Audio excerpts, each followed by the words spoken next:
শিক্ষকতাৰ পৰা যেতিয়া ৰাজনীতিলৈ আহে সেই নীতি আদৰ্শ একেই থাকে মই এগৰাকী শিক্ষকৰ লগত কথা পাতি আছো নে বিধায়কৰ লগত কথা পাতি আছো মই আজি তাত ব্যৱধান কৰিব পৰাই নাই যে আমি চৰাইদেউ যুৱ মহোৎসৱ নহয় চৰাইদেউ মহোৎসৱ আয়োজন কৰিম 8 বছৰ আয়োজন কৰাৰ পিছত সকলোৰে চকুত পৰিলে দৃষ্টিগোচৰ হ'ল হয় মেইন কাৰণ এটো বুলি ক'ব পাৰি নে চিন্তা আপোনাৰ মনত উদয় হ'ল যে চৰাইদেউ বিশ্ব ঐতিহ্য ক্ষেত্ৰত যেতিয়া সংযোজিত হ'ব বা প্ৰক্ৰিয়া চলি আছে বিশ্বৰ মানুহ আহিব চাবৰ কাৰণে যেনেকৈ কাজিৰঙা দৰ্শনৰ বাবে আহে ধৰক আগতে খান্দোতে তাত সোণ ৰূপ এইবিলাক ওলাইছিল অলংকাৰ ওলাইছিল এতিয়াও ওলাইছে যেতিয়া আপুনি ৰাজনৈতিক ক্ষেত্ৰলৈ আহিলে তেতিয়া প্ৰকৃতি সংৰক্ষণৰ ক্ষেত্ৰত অকনমান সময় নোপোৱা হ'ল বুলি বহুতে কয় আপোনাৰ সমষ্টিত কৰিবলগীয়া কামৰ অকমান খতিয়ান সাবিছলে সাজু হৈছে ৰাজনীতিটো কৰিব লাগিব এখন গণতন্ত্ৰ দেশৰ ৰাজনীতি নকৰিলেতো নহব মুখ্যমন্ত্ৰী হিমন্ত বিশ্ব শৰ্মা ডাঙৰীয়া এজন সুদক্ষ ৰাজনীতিবিদ সৰ্বানন্দ সোণোৱাল ডাঙৰীয়া তেখেত এজন আধ্যাত্মিক গুণসম্পন্ন ব্যক্তি অখিল গগৈ ডাঙৰীয়া এজন সংগ্ৰামী সত্তা থকা এজন ব্যক্তি গৌৰৱ গগৈ ডাঙৰীয়া এজন ভাল আদৰ্শবান ব্যক্তি বুলি মই ক'ব লাগিব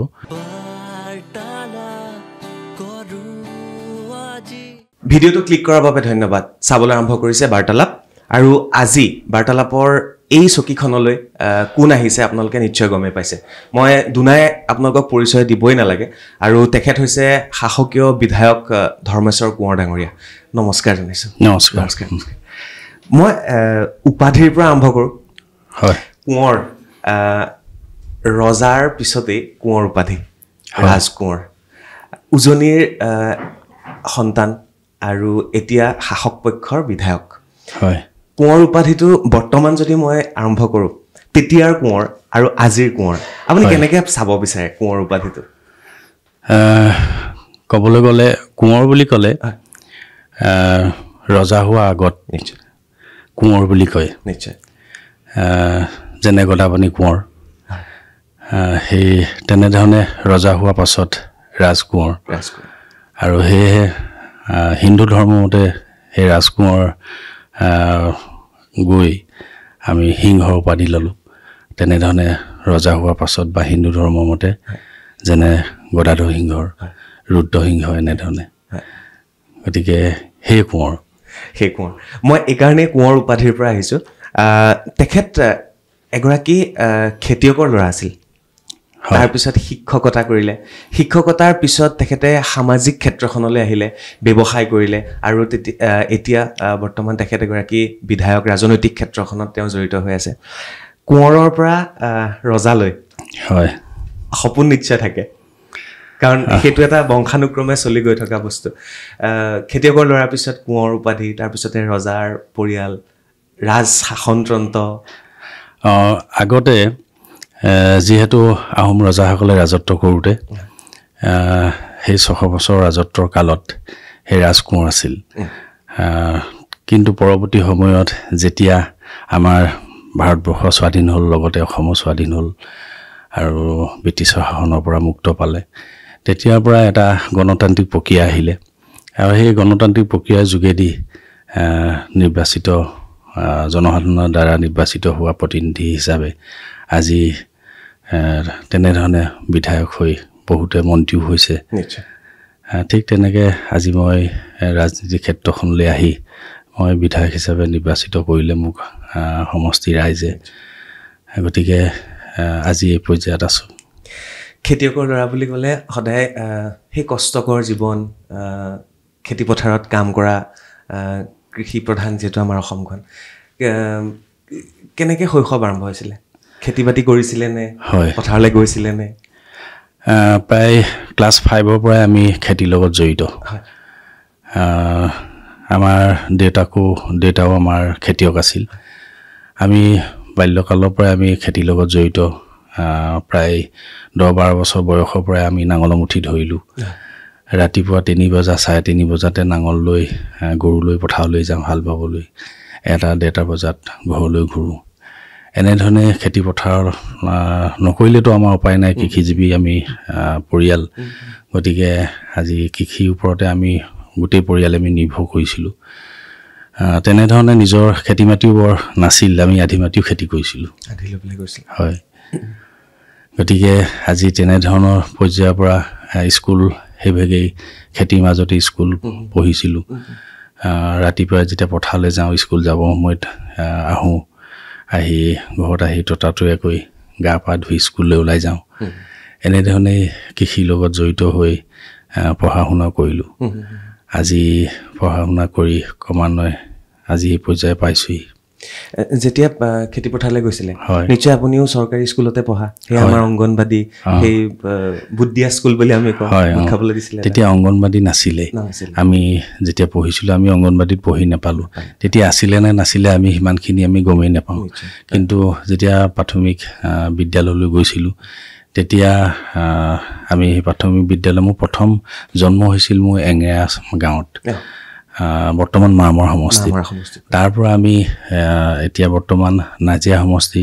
চুকাফা অঞ্চললৈ আমি উঠি আহিছিলোঁ। তেতিয়া উঠি আহোঁতে আমাৰ বয়স তেতিয়া সেই 8-10 বছৰ হৈছিল। সেই 8-10 বছৰ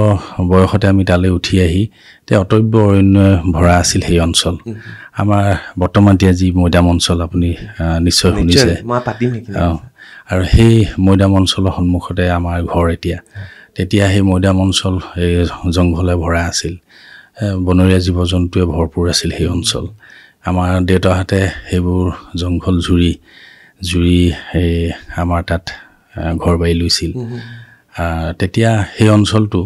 আমাৰ চৰাইদেউ নামৰ এখন চাহ বাগান আছে, সেই চৰাইদেউ চাহ বাগানৰ সেই দখলত আছিল সেই অঞ্চলসমূহ। তেতিয়া বাগানৰ লগত আমাৰ দেউতাহঁতে বহুত সেই অঞ্চলৰ নিৰ্দিষ্ট কেইজনমান ব্যক্তিৰ নেতৃত্বত বাগানৰ বঙালৰ বিৰুদ্ধে আন্দোলনো হৈছিল, আৰু তাৰ ফলশ্ৰুতিত 2-এজনে মৃত্যুবৰণ কৰিবলগীয়া হৈছিল সেই অঞ্চল উলিয়াবলৈ যাওঁতে। তাৰ পৰৱৰ্তী সময়ত এৰি দিবলৈ বাধ্য হৈছিল। তেতিয়া আমি তাত আমাৰ দেউতাহঁতে মাটি লৈ ঘৰ বাৰী বনোৱাৰ পৰিকল্পনা কৰিছিল। তেনেধৰণে আমি তালৈ উঠি যাব লগা হৈছিল। তাৰপিছতে পঢ়া শুনা কৰি আপুনি শিক্ষকতা কৰিলে। হয়, মানে মাজতে সোধোঁ ডাঙৰীয়া যে শিক্ষক শব্দটোতে কিবা এটা মানে নিষ্ঠাবান যেন, কেতিয়াও ফ্ৰড তেওঁলোকে নকৰে, তেওঁলোক এটা উদ্দেশ্য থাকে, লক্ষ্য থাকে, নীতি আদৰ্শ থাকে শিক্ষকৰ। যিহেতু ময়ো মোৰ মা দেউতাই শিক্ষক, গতিকে সেই নীতি আদৰ্শ দেখিছোঁ মাহঁতৰ। আপুনিও শিক্ষক হ'ল, পঢ়া শুনা কৰালে, ল'ৰা ছোৱালীক পঢ়ুৱালে। শিক্ষকতাৰ পৰা যেতিয়া ৰাজনীতিলৈ আহে সেই নীতি আদৰ্শ একেই থাকে? হয়, এটা কথা সদায় মনত ৰাখিব লাগিব, শিক্ষকে কেতিয়াও ভুলটো নিশিকায়, মিছা কথাটো কেতিয়াও ক'ব নোৱাৰে। গতিকে এজন আমি ষ্টুডেণ্টক বা এজন ছাত্ৰক আমি এষাৰ কথা ক'বলৈ গ'লে, যিখিনি মোৰ জ্ঞান, মই যিখিনি জানো, যিখিনি সত্য, সেই কথাখিনি আমি ল'ৰাজনক শিকাব লাগিব। সেই ল'ৰাজনক সেই কথাখিনিকে আমি কৈ আহিব লাগিব। এনেই আমি পক্সি মাৰি থৈ আহিলেতো নহ'ব। গতিকে আজি মই যিটো জানো সেই কথাখিনি, মই পাঠ্যপুথিত পোৱা কথাখিনিয়ে হওক বা মোৰ যিখিনি মোৰ বাহিৰা জ্ঞানৰ পৰা যিখিনি মই আহৰণ কৰিছোঁ, যিখিনি সত্য, সেই কথাখিনিকে মই উপস্থাপন কৰিব লাগিব। সেই কথাখিনিকে মই সেই ছাত্ৰজনক, সেই ল'ৰাজনক মই দি অহাটো মোৰ একমাত্ৰ শিক্ষক হিচাপে কৰ্তব্য বুলি মই ভাবোঁ। গতিকে তেনেধৰণেই শিক্ষকতাৰ লগত জড়িত হ'লোঁ। ভাগ্যও লাগে শিক্ষাগুৰু হ'বলৈ, আৰু সেইখন জগত বা শিক্ষাগুৰু হিচাপে বা শিক্ষা জগতৰ লগত জড়িত হৈ থাকিলে বহু কথা জানিব পাৰি, বহু কথা শিকিব পাৰি, বহুজনক লগ পাওঁ, বহুত ধৰণৰ বিভিন্ন ধৰণৰ ব্যক্তি, ৰাজনৈতিকভাৱে কিছুমান ব্যক্তি হওক, সাহিত্যিক হিচাপে বৌদ্ধিক জগতৰ লগত জড়িত হৈ থকা ব্যক্তিসকলক আমি লগ পাওঁ। গতিকে তেখেতসকলৰ পৰা বিভিন্ন অনুষ্ঠানত বিভিন্ন ধৰণৰ কথা শিকিব পাৰি, তেখেতসকলৰ বক্তব্যত বহুতো কথা আমি জানিব পাৰোঁ। গতিকে শিক্ষক হৈ থাকিলে মানে তেনেকুৱা ধৰণৰ বিভিন্ন অনুষ্ঠানত, বিভিন্ন সামাজিক অনুষ্ঠানত আমি নিমন্ত্ৰণ কৰি যাওঁ, ভাল লাগে, তেতিয়া বহু কথা আমি জানিব পাৰোঁ। শিক্ষকে ধৰক, মই মাজতে এনেকুৱা আনুষাংগিক প্ৰশ্ন আহিব, মই সুধিব বিচাৰিম। শেহতীয়াকৈ আমি দেখিছোঁ অসমৰ মুখ্যমন্ত্ৰীগৰাকীয়ে শিক্ষকক লৈ কিছু প্ৰশ্ন কৰিছে। ইয়াৰ পূৰ্বেও তেখেতে শিক্ষকে কি ব্ৰেণ্ডৰ মদ খাইছিলে, এই ধৰণৰ প্ৰশ্ন কৰিছিলে। তাৰ সমানে মই আপোনাক ক'ব বিচাৰিছোঁ যে অসমৰ ৰাজনৈতিক প্ৰেক্ষাপটত, আজি যদি আমি ৰাজনৈতিক প্ৰেক্ষাপট চাওঁ, অসমৰ বহু শিক্ষকে শিক্ষকতা এৰি ৰাজনীতিলৈ আহি বিধায়ক হৈছে, মন্ত্ৰী হৈছে, বেলেগ বেলেগ আসন তেওঁলোকে লৈছে, তাৰ ভিতৰত আপোনাৰ নামো সদায় সংযোজিত হৈ থাকিব শিক্ষকৰ পৰা ৰাজনীতিলৈ। যেতিয়া মুখ্যমন্ত্ৰীগৰাকীয়ে কেতিয়াবা কয় শিক্ষকক লৈ এনেকুৱা প্ৰশ্ন যে শিক্ষকে আমাক ভোট দিলে নাই বা শিক্ষকে কি ব্ৰেণ্ডৰ মদ খাইছে, তেতিয়া এজ এ আপুনি শিক্ষক হিচাপে সেই প্ৰেক্ষাপটটোত কেনেকৈ বিবেচনা কৰে বা তেখেতৰ মন্তব্যবিলাকক? হয়, আমাৰ মাননীয় শিক্ষামন্ত্ৰী মহোদয়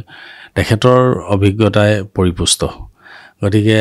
বহুখিনি ৰাজনীতি জীৱনত সামাজিক জীৱনত তেখেতে যিখিনি দেখি আহিছে পাই আহিছে তাৰ ওপৰত ভিত্তি কৰি এই বক্তব্য তেখেতে ৰাখিছে। এইটো কোনো কাৰণতে নোহোৱা নহয়। আমাৰ বহুত শিক্ষক আছে, মই কৈ দিলে মানে শিক্ষকসকলে হয়তো বহুতে বেয়া পাব। বহুত শিক্ষক আছে নিষ্ঠাবান শিক্ষক যিসকলে উদ্দেশ্যটো সফল কৰিব বিচাৰে। তেওঁ যিটো কৰ্তব্য, শিক্ষকতাৰ যিখিনি গুণ যিখিনি কৰ্তব্য সেইখিনি পালন কৰাটো একান্তই প্ৰয়োজন বুলি যিসকল শিক্ষকে ভাবে সেইসকলে নিশ্চয় এই বাহিৰা কথাখিনি কেতিয়াও মনলৈ আনিব নোৱাৰে। কাৰণ এজন ছাত্ৰক আমি যিখিনি ভাল গুণ, যিখিনি সঁচা কথা, যিখিনি কৰিলে, যিখিনি জানিলে ভৱিষ্যত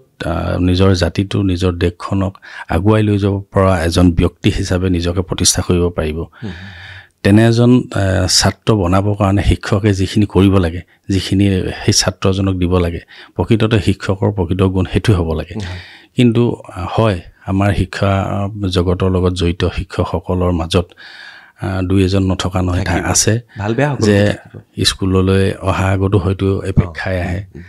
স্কুলৰ পৰা যোৱাৰ পাছতো এপেক খাবলগীয়া হয়। গতিকে তেনেকুৱা আমাৰ শিক্ষাগুৰু নথকা নহয়, কিন্তু তাৰ মাজতো কৰ্তব্য বজাই ৰখাও শিক্ষাগুৰু আছে।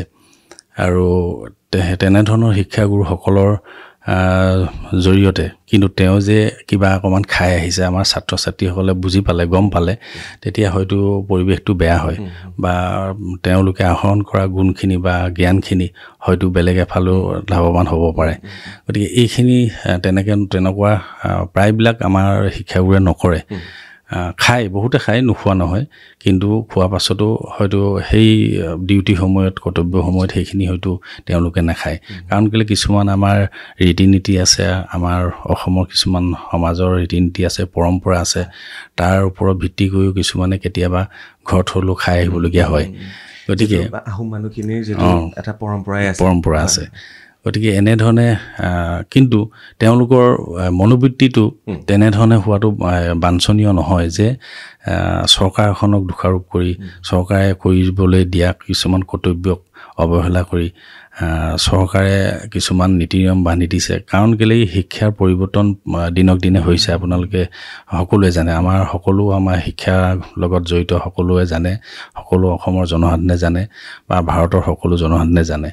যে ৰাষ্ট্ৰীয় শিক্ষানীতি হৈছে, বিভিন্ন ধৰণৰ শিক্ষানীতিয়ে পৰ্যায়ক্ৰমে পৰিৱৰ্তন হৈ কেনেধৰণে শিক্ষা আজিৰ যুগত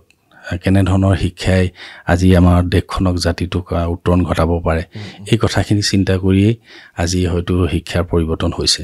গতিকে সেইখিনিক আমাৰ শিক্ষাগুৰুসকলে বেয়া পালেতো নহ'ব। গতিকে কষ্ট হয়, তাৰ বিনিময়টো নিশ্চয় তেখেতসকলে পাইছে। গতিকে এই কথাখিনি চিন্তা কৰিব লাগিব চবেই। আপুনি কিমান চনৰ পৰা কিমান চনলৈ শিক্ষকতা কৰিলে? মই 1993 চনৰ নৱেম্বৰ মাহৰ 26 তাৰিখে মই জইন কৰিছিলোঁ। একুৰেট হিচাপ, হয়, সময় বেতলৈকে। তাৰপাছত এই আমাৰ 2019 চনৰ মই জুন মাহৰ 30 তাৰিখৰ দিনাখন মই স্বেচ্ছাই অৱসৰ লৈছিলোঁ।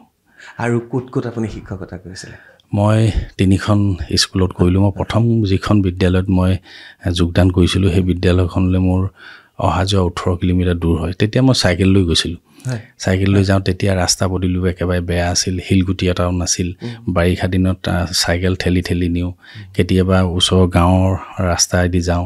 গাঁৱৰ ৰাইজে তেতিয়া কিছুমান ল'ৰাই চাইকেলখন কেতিয়াবা ধৰি দিয়ে, ঠেলি দিয়ে, তেনেধৰণে গৈছিলোঁ। প্ৰায় আধা ঘণ্টা আগত মই স্কুল পাই গৈছিলোঁ। আৰু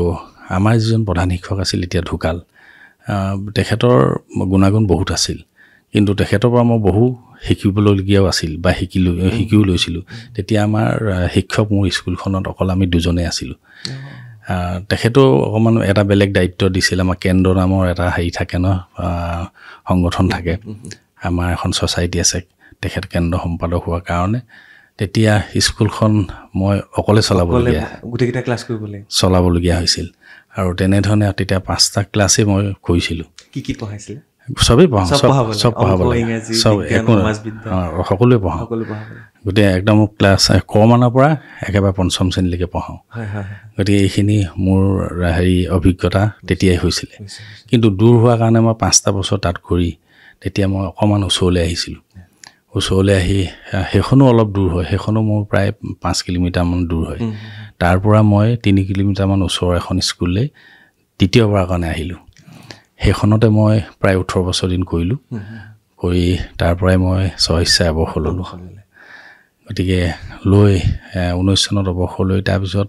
এনেও সামাজিক কামবোৰ মই কৰিয়ে থাকোঁ তেতিয়াৰ পৰা ৰাজনৈতিক নেতাসকলৰ লগত এটা ওতঃপ্ৰোত সম্বন্ধও হ'ল কিন্তু অজানিতে হঠাতে ৰাজনীতিলৈ সোমাই পৰিলোঁ আৰু এটা প্ৰশ্ন আহে এই সময়ত শিক্ষকৰ সন্মান বেছি নে বিধায়কৰ সন্মান বেছি এটা কথা 18 বছৰ আপুনি শিক্ষকতা কৰিলে আৰু বিধায়ক হোৱা এতিয়া ধৰক 5 বছৰ হয় 3 বছৰ নিশ্চয় সন্মান ক'ত বেছি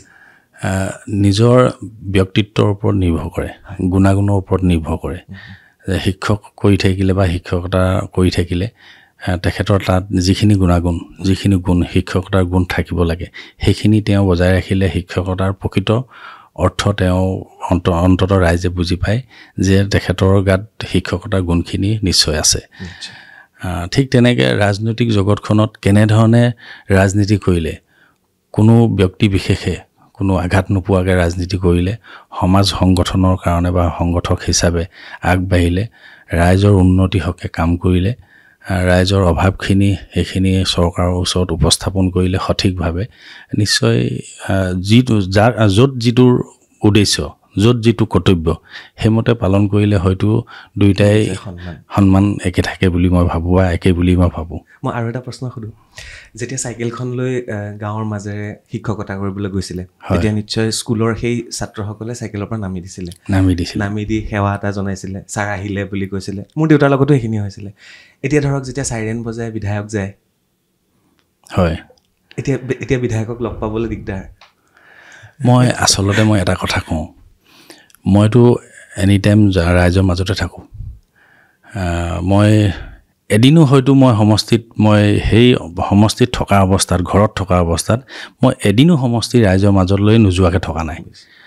মই প্ৰয়োজন হ'লে ইয়ালৈ যদি আমাৰ মুখ্যমন্ত্ৰী মহোদয় হওক বা দলেই হওক আমাৰ চৰকাৰৰ কিবা সিদ্ধান্ত ল'বলৈ হওক যদি বিধায়ন দলৰ বৈঠকে হওক বা অধিৱেশন চলিলে হওক যেতিয়া প্ৰয়োজন হয় তেতিয়ালৈ আহোঁ তাৰ বাকী চোৱা সময় মই সমষ্টিতে থাকোঁ সমষ্টিৰ ৰাইজৰ লগতে থাকোঁ আৰু মোৰ এটা কথা ঠিক মই যেনেধৰণে একেবাৰে শূন্যৰ পৰা মই উঠিছিলোঁ সেই শূন্যৰ পৰা উঠি মই যেনেধৰণে মই শিক্ষকতা কৰিছিলোঁ মোৰ ৰাইজৰ লগত থাকি সমাজৰ লগত থাকি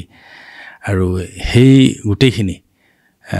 তেনেধৰণে মোৰ সেই মানসিকতাটো মোৰ মনলৈ আহি যায় আৰু সেইকাৰণে মই এই চাইৰেন বজাই যে গ'লে যে মোৰ মনটো ভাল লাগিব এইটো নহয় মই দেখিছোঁ তেনেকুৱা ধৰি লওক যে আগত গাড়ী এখন নহ'লে মানে পাছত যাবলৈ সংকোচ কৰা বা বেয়া পোৱা এইবোৰ মোৰ মনে নকয় কাৰণ কেলৈ মোৰ লগত পিএছও মই নিবলৈ মোৰ অকণমান টান লাগে মই কেতিয়াবা অকলে গুচি যাওঁ মই কেতিয়াবা অকলে গাড়ীখন লৈ কেতিয়াবা মই নিজৰ সমষ্টিত যাবলগীয়া হয় গুচি যাওঁ মই নিজৰ পিএছও দুই এজনৰ কাৰণে মই আশাৰে বাট চাই ৰৈ নাথাকোঁ গতিকে এনেধৰণে মই সমষ্টিৰ মাজত থাকোঁ ৰাইজৰ লগত থাকোঁ সমাজৰ যিহেতু সমাজখন হ'লেহে আমি একোজন ব্যক্তি বুলি নিজকে আমি চিনাকি দিব পাৰিম গতিকে সমাজখনৰ লগত নাথাকি যদি সদায় যদি অকলীয়াকৈ থাকোঁ যে অকলীয়া জীৱন যাপন কৰিবলৈ হয় কোনো সামাজিক সংগঠনৰ লগত জড়িত নাথাকি কোনো বা জাতীয় সংগঠনৰ লগত জড়িত নাথাকি আমি যদি অকল নিজৰ কিবা এটা স্বাৰ্থৰ কথা চিন্তা কৰি যদি আমি ব্যস্ত থাকোঁ এইটোতো মোৰ মানসিকতাই নকয় মই সঁচাকৈ মোৰ খুব বেছি ভাল লাগিছে আৰু বাকী অনুষ্ঠানখিনি আপোনালোকে চাই গৈ থাকক মই এগৰাকী শিক্ষকৰ লগত কথা পাতি আছোঁ নে বিধায়কৰ লগত কথা পাতি আছোঁ মই আজি তাত ব্যৱধান কৰিব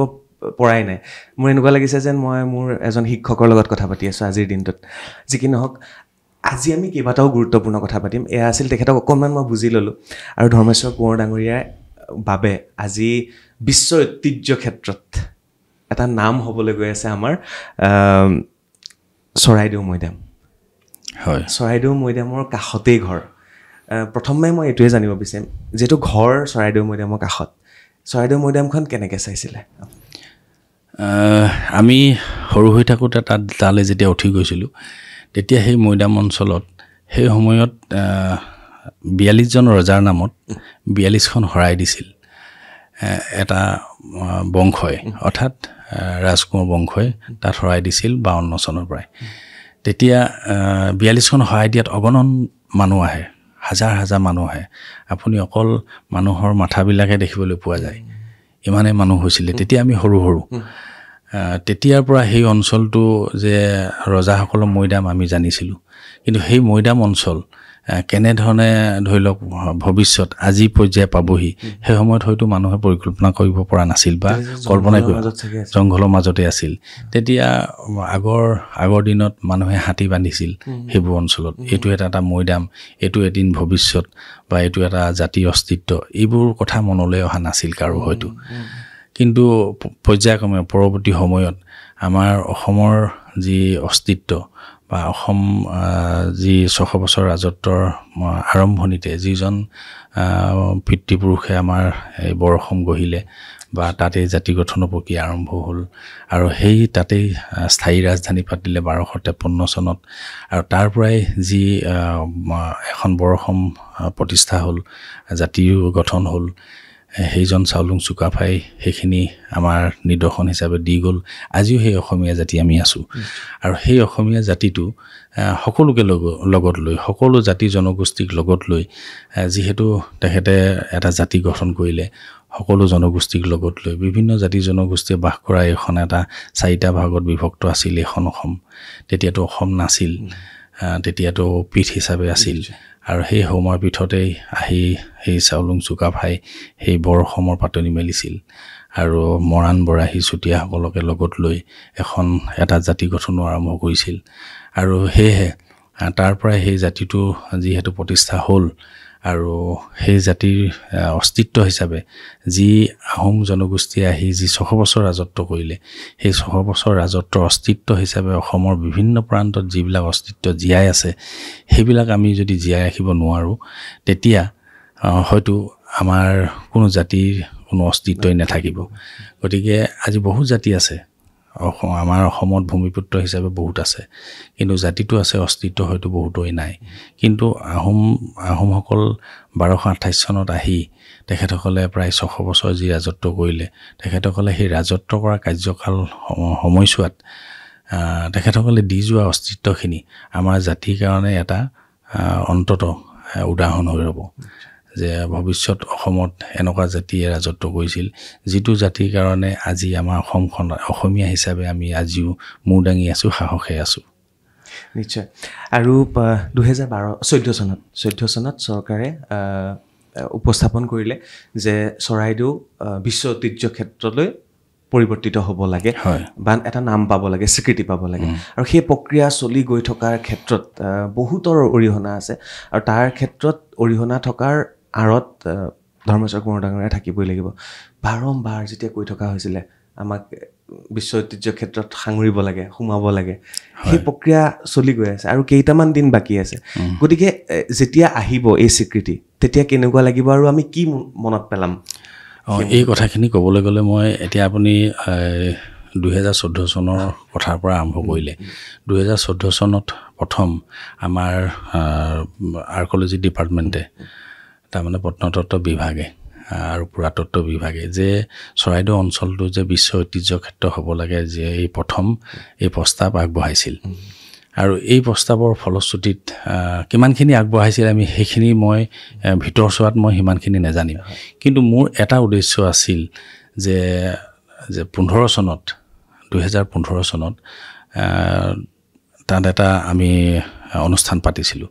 আৰম্ভ কৰিছিলোঁ প্ৰথম পাতিবৰ কাৰণে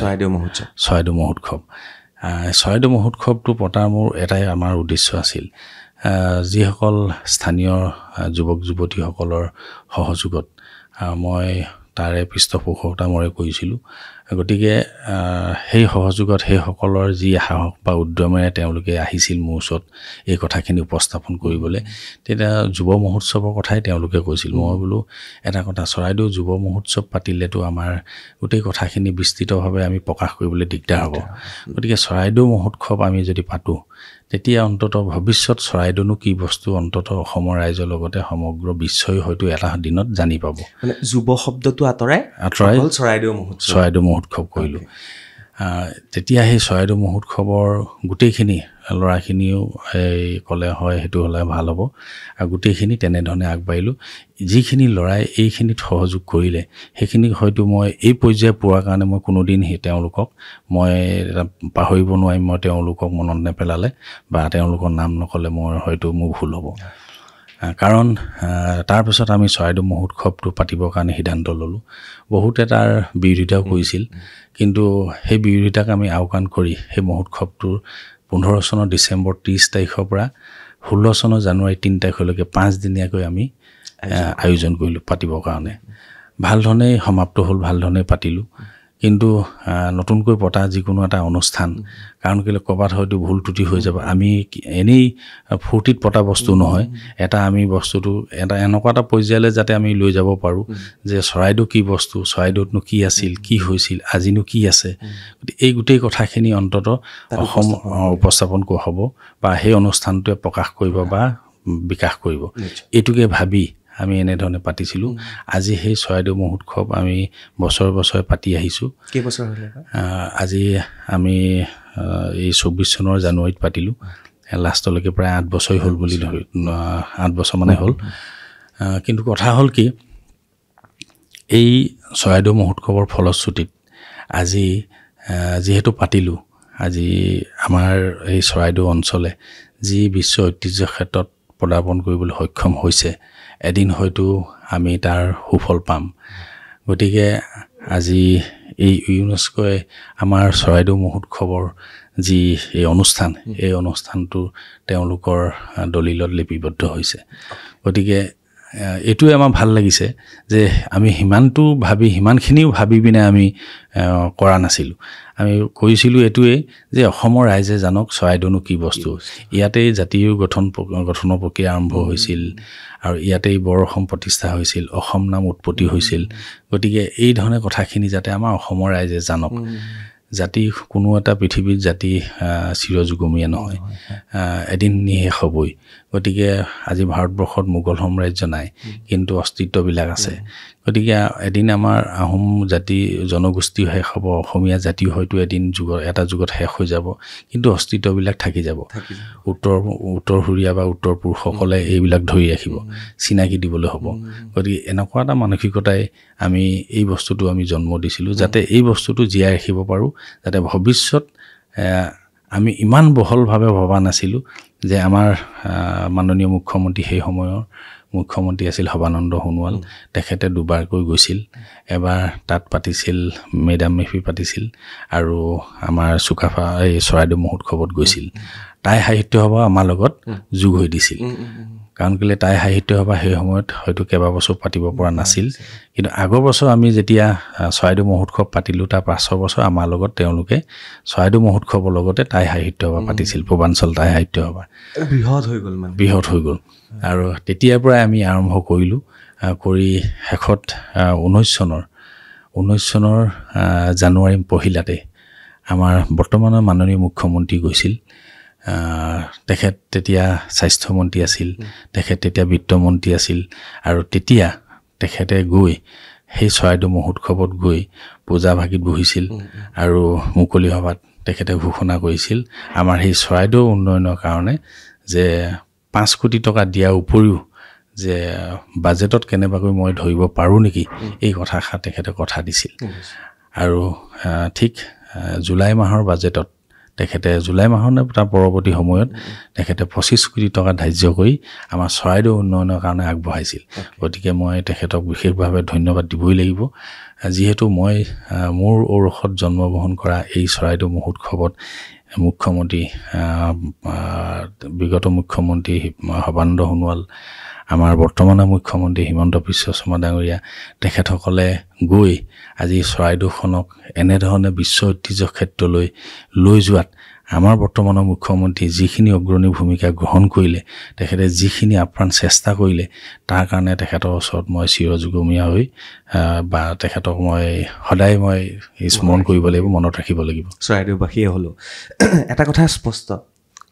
যে বিশ্ব ঐতিহ্য ক্ষেত্ৰৰ দলিলত চৰাইদেউৰ নাম যেতিয়া সোমালে, তাৰ আঁৰত চৰাইদেউ মহোৎসৱ সদায় জিলিকি থাকিব, এটা মাইলৰ খুঁটি হৈ থাকিব, আৰু তাত আপোনাৰ যি চিন্তা আছিলে যে আমি চৰাইদেউ যুৱ মহোৎসৱ নহয় চৰাইদেউ মহোৎসৱ আয়োজন কৰিম, 8 বছৰ আয়োজন কৰাৰ পিছত সকলোৰে চকুত পৰিলে, দৃষ্টিগোচৰ হ'ল। মেইন কাৰণ এইটো বুলি ক'ব পাৰিনে? চিন্তা আপোনাৰ মনত উদয় হ'ল, তাৰপিছত এইখন পাতিলে। যেতিয়া বিশ্ব ঐতিহ্য ক্ষেত্ৰৰ কাৰণে যেতিয়া ডছিয়াৰখন ছাবমিট কৰা হৈছিল, আমাৰ মাননীয় মুখ্যমন্ত্ৰী মহোদয়, বৰ্তমানৰ আমাৰ স্বাস্থ্যমন্ত্ৰী হৈ আছিল কেশৱ মহন্ত, তেওঁ সেইকেইটা আঁতৰি বেলেগ এতিয়া ডিপাৰ্টমেণ্ট তেখেতক দায়িত্ব দিছে। গতিকে কেশৱ মহন্ত হওক, নন্দিতা গালুচাই হওক, আমাৰ মন্ত্ৰী নন্দিতা গালুচা, আৰু আমাৰ বিশেষকৈ আমাৰ অসম চৰকাৰৰ প্ৰত্নতাত্ত্বিক বিভাগৰ অৰ্থাৎ আৰ্কলজি ডিপাৰ্টমেণ্টৰ যিগৰাকী ডাইৰেক্টৰ কুলি বাইদেউ আৰু ডেপুটি ডাইৰেক্টৰ নৱজ্যোতি দেউৰী, তেখেতসকলৰ যি আপ্ৰাণ চেষ্টা আৰু তেখেতসকলৰ অনুগ্ৰহত এজন এক্সপাৰ্ট হিচাপে, কেচি নৰিয়াল বুলি কয় এক্সপাৰ্ট হিচাপে, যে কেনেধৰণে বিশ্ব ঐতিহ্য ক্ষেত্ৰলৈ নিব পাৰি, এটা পুৰণা বস্তু কেনেধৰণে সজাই তুলিব পাৰি, আৰু কেনেধৰণে সজাই তুলিলে তেতিয়া ইউনেস্কোই হওক বা অন্যান্য সংস্থাবিলাকে আকৰ্ষিত হ'ব যে এটা স্বীকৃতি পাবলগীয়া এটা বস্তু তেনেধৰণে ভাবিব। এই কথাখিনি কৰিবৰ কাৰণে, এইখিনি আগবঢ়াবৰ কাৰণে আমাৰ বৰ্তমানৰ যিগৰাকী আমাৰ ডাইৰেক্টৰ কুলি বাইদেউ, এগৰাকী মহিলা, যিখিনি চেষ্টা কৰিলে সেইখিনি কোনোদিনে ত্ৰুটি নকৰিলে, সদায় আগদিনা গুৱাহাটী আহি পাছদিনা আকৌ চৰাইদেউ পায়গৈ। গতিকে এনেধৰণে কষ্ট কৰিছিল। গতিকে মোৰ দৃষ্টিত, মই এইটো ক'বলৈ নাযাওঁ যে চৰাইদেউ মহোৎসৱে এইখিনি কৰিছে বুলি, কিন্তু তেওঁলোকৰ আপ্ৰাণ চেষ্টা, তেওঁলোকৰ যিটো কৰ্তব্য,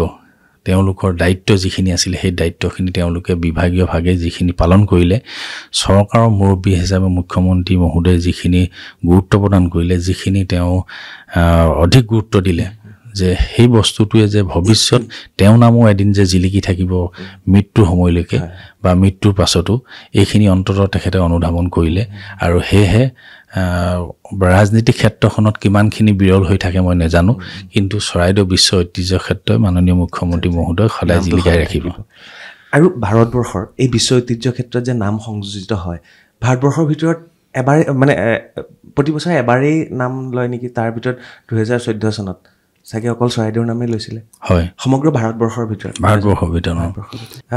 ডাঙৰীয়া, আৰু এটা প্ৰশ্নলৈ যাওঁ। যিহেতু চৰাইদেউ উন্নয়নৰ বাবে চৰকাৰে বিভিন্ন বাজেট আগবঢ়াইছে, হয়, সেইবোৰ কেনেকৈ ধৰণে খৰচ কৰা হৈছে? চৰকাৰে যি 25 কোটি টকা দিছিল, প্ৰথম 5 কোটি টকা তেখেতৰ মুখ্যমন্ত্ৰী মহোদয়ে ঘোষণা কৰিছিল যদিও, সেই পৰৱৰ্তী সময়ত যি বাজেটত 25 কোটি টকা ধৰা হৈছিল, সেই 5 কোটিটো 25 কোটিৰ লগত সংযোজন হৈছিল, আৰু মুঠ সেই 25 কোটি টকাই ধৰা হৈছিল। বা যি হ'লেও সেই 25 কোটি আৰু 25 কোটি 30 কোটি নহয়, 25 কোটি। কিন্তু সেই 25 কোটি টকাৰে যিধৰণে আমাৰ বিভাগীয় বিষয়াসকলে কৰিছে, যিখিনি কৰিব লাগে, যিজন এক্সপাৰ্ট কেচি নৰিয়াল আহি আমাৰ ইয়াত আজি 3টা বছৰে আছেহি, তেখেতৰ পৰামৰ্শ মতে যে আমাৰ গোটেই অস্তিত্বখিনি জিলিকাই তুলিবলৈ হ'লে অস্তিত্বটো কেনেকুৱা ধৰণৰ আছিল, কি ধৰণে গঠিত হৈছিল, কেনেধৰণে ধৰি লওক বনোৱা হৈছিল, নিৰ্মাণ কৰা হৈছিল, এই গোটেইখিনি অন্ততঃ দেখাব লাগিব। আৰু এইখিনি দেখুৱালে বা এইখিনি যদি সংস্থাৰ আগত, ইউনেস্কোৰ আগত এইখিনি প্ৰতিপন্ন কৰিব পাৰিলেহে সংস্থাৰ হয়তো সেইখিনি মনোগ্ৰাহী হ'ব। এনেকুৱা ধৰণৰ কিছুমান চিন্তাধাৰাই গোটেইখিনি আন্তঃগাঁথনিখিনি কৰি থকা হৈছে। আৰু যিবিলাক মৈদাম আছে, তাৰে মৈদাম খানি তলত কেনেধৰণে সমাধিস্থ কৰা হৈছিল, তলত কেনেধৰণে এটা ঘৰ বনাই তাত মৃতদেহ ৰখা হৈছিল, আৰু এই গোটেইখিনি দেখুৱালেহে হয়তো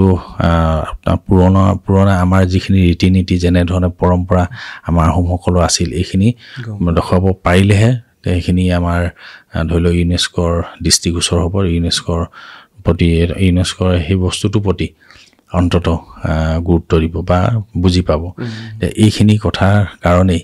যিটো বস্তু যিটো সময়ত যেনেধৰণে নিৰ্মাণ হৈছিল কেনেধৰণৰ প্ৰক্ৰিয়া নিৰ্মাণ কৰিছিল এই গোটেইখিনি কথা হয়তো জনোৱাৰ উদ্দেশ্যে আজি তেনেধৰণে কাম কৰি থকা হৈছে মানে আগৰ মৈদামৰ নিচিনাকৈ এতিয়া মৈদাম বনোৱা হৈছে নহয় আগৰ মৈদামটোকে খানি তলত খানি এটা ছিষ্টেমত খানি তলত কেনেধৰণে এটা পকা ঘৰ নিৰ্মাণ কৰি তাত সেই ঘৰটোৰ মাজত কেনেধৰণে ঘৰত ৰজাক সমাধিস্থ কৰা হৈছিল কি নিয়মত ৰখা হৈছিল আৰু সেইখিনি তেনেধৰণে দেখুওৱা হৈছে আপুনি চাব গৈছেনে মইতো যে সদায় গৈ থাকোঁ বুলি ক'লে কি দেখিছে আপোনাৰ স্বচক্ষে মই স্বচক্ষে মানে তাত এটা কথা ঠিক আগতে এই বস্তুটো আহোম ৰজাই কেতিয়াবা কাৰোবাক কৰ দিবলগীয়া হৈছিল তেতিয়া খানি কিছুমান তাৰ পৰা ধন সোণ উলিয়াই কাৰোবাক কৰ দিবলগীয়া হৈছিল ঠিক তেনেকৈ এনেকুৱা অৱস্থা হৈছিল তেনেকুৱা আহোম ৰজাৰ শাসনৰ শেষৰ ফালেতো তেনেকুৱা হৈছিল আৰু ঠিক তেনেকৈ মানৰ দিনত ব্ৰিটিছৰ দিনত সেই মৈদামবিলাকত আমাৰ যি ঘৰৰ বিভীষণ আছিল সেই ঘৰৰ বিভীষণে দেখুৱাই দিছিল কি আছে তাত কেনেধৰণে সমাধিস্থ কৰা হৈছে লগত কি দিয়া হৈছিল এইবিলাক বস্তু খানি ব্ৰিটিছৰ দিনতে হওক মানৰ দিনতে হওক খানি লৈ গৈছিল কিছুমান ধন সম্পত্তি তাৰ পৰা উলিয়াই লৈ গৈছিল আৰু এই তেনেধৰণে লৈ যোৱাৰ কেনেধৰণে খানি নিছিল আৰু সেই তলৰ ঘৰটো কেইধৰণে নিৰ্মাণ কৰা হৈছিল এটা মন্দিৰ নিচিনাকৈ এই গোটেইখিনি অন্তত এতিয়া খনন কাৰ্য চলাই আজি ইউনেস্কোৰ দৃষ্টিগোচৰ কৰা হৈছে মইতো থাকোঁ এনি টাইম কেনেকুৱা আছে কেনেকুৱা ধৰণৰ তলত পকা ঘৰটো 10 ফুট ৱালখন ডাঠ 10 ফুট ৱালখন ডাঠ প্ৰায় 5 ফুট এখন দৰ্জা সেই দৰ্জাখন ওপৰটো ৰাউণ্ড আছে ঘূৰণীয়া তেনেকৈ তাত সোমোৱাই আকৌ দৰ্জাখন শিলেৰে ইটাৰে গাঁঠি আকৌ শিলেৰে মাৰি দিয়া হয় মানে কিমান ডাঙৰ ঘৰটো প্ৰায় বহল 12 ফুটৰ ওপৰত হ'ব মই সবিশেষ আপোনাক এতিয়া মই জোখ লৈ পিনে মই কৈ দিব নোৱাৰিম কিন্তু 12 ফুটৰ ওপৰত প্ৰত্যেকখন ৱাল স্কোৱাৰ 12 ফুট আছে তেনেধৰণে হেৰি কৰা আৰু মোৰ জানিব মন গৈছে এতিয়া ধৰক আগতে খান্দোতে তাত সোণ ৰূপ এইবিলাক ওলাইছিল অলংকাৰ ওলাইছিল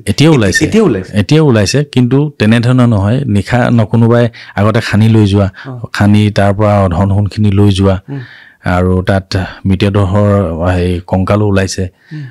যিবিলাক হয়তো কোনোবাই চুৰ কৰি সোমাওঁতে ওলাই আহিব নোৱাৰি তাত থাকি আহিছে এনেকুৱা হৈছে